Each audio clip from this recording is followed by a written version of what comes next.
திராவிட முன்னேற்ற கழகத்தின் தலைவர் மாண்புமிகு தமிழ்நாடு முதலமைச்சர் அண்ணன் தளபதி அவர்களை தமிழக வாழ்வுரிமை கட்சியின் சார்பாக எங்கள் கட்சியின் மாநில தொழிற்சங்க பேரவையின் பொதுச் செயலாளர் திரு ஜம்புலிங்கம் அவர்களும் கட்சியினுடைய துணை பொதுச் செயலாளர் திரு வேணுகோபால் அவர்களுடன் இன்றைய தினம் சந்தித்து தமிழக வாழ்வுரிமை கட்சியின் சார்பாக சில கோரிக்கைகளை ஏற்கனவே நான் முன்வைத்திருந்தேன்.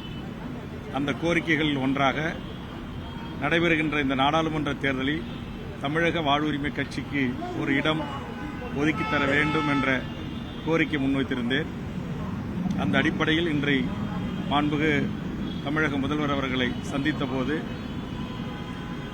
உங்களுடைய பல்வேறு கோரிக்கைகளை திராவிட முன்னேற்ற கழகத்தின் தலைமையிலான இந்த அரசு சட்டமன்றத்தில் நீங்கள் வைக்கின்ற கோரிக்கைகளையும் பரிசீலித்து நிறைவேற்றி வருகிறோம்.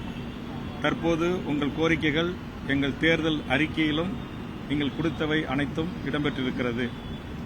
குறிப்பாக சாதிவாரி கணக்கெடுப்பு நடத்தி அந்தந்த சாதிகளின் எண்ணிக்கைக்கு ஏற்றவாறு சமூக நீதி வழங்க வேண்டும் என்ற எனது கோரிக்கையை மாண்புமிகு தமிழக முதலமைச்சர் அவர்கள் ஏற்றுக்கொண்டு வருகின்ற ஒன்றிய ஜனநாயக முற்போக்கு இந்தியா கூட்டணி ஆட்சிக்கு வருகின்ற போது 10 ஆண்டுக்கு ஒரு முறை எடுக்க வேண்டிய மக்கள் தொகை கணக்கெடுப்பை 5 ஆண்டுக்கு ஒரு முறை எடுக்கின்ற போது சாதிவாரி கணக்கெடுப்பு நடத்தப்படும் என்று அறிவித்திருக்கிறார்.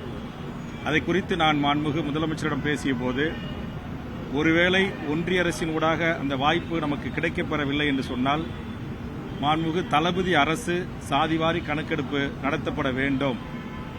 அப்போதுதான் உயர்நீதிமன்றங்களில் இடஒதுக்கீடு தொடர்பான வழக்குகள் வருகின்ற போது அந்த புள்ளி விவரங்கள் அடிப்படையில் இங்கு சமூக நீதி காக்கப்படும் என்று நான் முதலமைச்சரிடம் வலியுறுத்தியிருக்கிறேன்.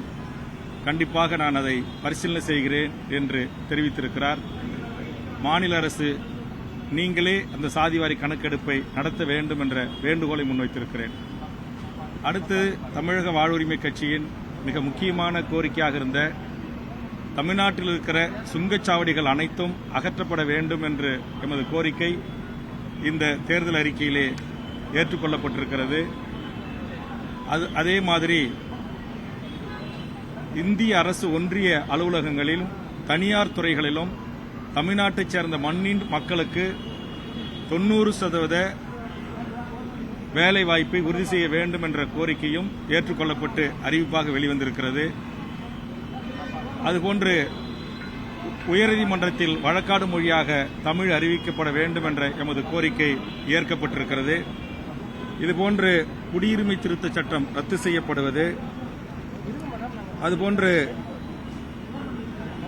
மாணவர்களுக்கான அந்தந்த மாநிலங்களைச் சேர்ந்த மாணவர்களுக்கு ஒன்றிய அரசு பதவிகளில் 50% கல்வி படிப்பதற்கு வாய்ப்பு வழங்கப்படும் இருக்கிறது. அது 90% மாற்றப்பட வேண்டும் என்கிற எமது வேண்டுகோளை முன்வைத்திருக்கிறேன். மாநில அரசுகள் மீதும் மாநிலங்கள் மீது திணிக்கப்படும் ஒன்றிய அரசினுடைய தேர்வுகள் அனைத்தும் ரத்துப்பட வேண்டும் என்று தொடர்ந்து தமிழக வாழ்வுரிமை கட்சி போராடி வருகிறது. அதை ஏற்றுக்கொண்டிருக்கிறது. இதுபோன்று தமிழ் சமூகத்தின் மிக முக்கியமான ஆன்லைன் சூதாட்டம், அதுபோன்று தமிழை அனைத்து ஒன்றிய அரசு தேர்வுகளிலும் விருப்ப மொழியாக இருக்க வேண்டும் என்பது, அதுமாதிரி பொதுத்துறை தனியார் துறைகளிலே வேலை வாய்ப்பிலே தமிழ்நாட்டைச் சேர்ந்தவர்களுக்கு 90% உறுதி செய்யப்பட வேண்டும் என்பது, இலங்கை தமிழர்களுக்கான இந்திய குடியுரிமை வேண்டும் என்ற தமிழக வாழ்வுரிமை கட்சியின் கோரிக்கை ஏற்கப்பட்டிருக்கிறது. இப்படி தமிழக வாழ்வுரிமை கட்சியின் சார்பாக நம்முடைய இந்த அறிக்கை தயாரிக்கின்ற குழுவுக்கும் மாண்புமிகு தமிழக முதலமைச்சருக்கும் தமிழக வாழ்வுரிமை கட்சி கொடுத்த பல்வேறு கோரிக்கைகள் ஏற்கொள்ளப்பட்டிருக்கிறது. குறிப்பாக கிரீம் லேயர் ரத்து செய்யப்படும் என்பதும், இதுபோன்று இந்த திமுகவில் கொடுக்கப்பட்டிருக்கிற பல்வேறு உறுதிமொழிகள் வாக்குறுதிகளின் அடிப்படையில் தமிழக வாழ்வுரிமை கட்சி இந்த தேர்தலில் மாண்புமிகு தமிழக முதல்வர் தளபதி அவர்கள் தலைமையிலான இந்த அரசு தொடர்ந்து மக்களுக்கான பணிகளை மிகச்சிறப்பாக செய்து வருகிறது. இன்னும் மிகச்சிறப்பாக செய்ய வேண்டும் என்கிற அடிப்படையில் தமிழக வாழ்வுரிமை கட்சி இந்த 40 தொகுதிகளிலும் திமுக தலைமையிலான இந்த கூட்டணி மகத்தான வெற்றி பெறுவதற்கு நாங்கள் பங்காற்றுவோம் என்பதை இதன் மூலமாக தெரிவித்துக் கொள்கிறேன். எங்கள் கட்சியின் பொதுக்குழு முடிவின் பிரகாரம் ஒரு இடம் கேட்டிருந்தோம். அதனால் மீண்டும் எமது கட்சியினுடைய மாநில செயற்குழு கூடி மாண்புமிகு தமிழக முதலமைச்சர் அவர்கள் தெரிவித்த இந்த கருத்துக்களை எங்கள் செயற்குழுவில் இருக்கிற மாநில மாவட்ட முக்கிய தொகுதி பொறுப்பாளர்களுக்கு தெரிவித்து இந்த தேர்தலில் திமுக தலைமையிலான இந்த மதச்சார்பற்ற இந்த முற்போக்கு சக்திகள் மாபெரும் வெற்றி பெறுவதற்கு களப்பணி ஆற்றுவோம் என்பதை தெரிவித்துக் கொள்கிறேன். நன்றி.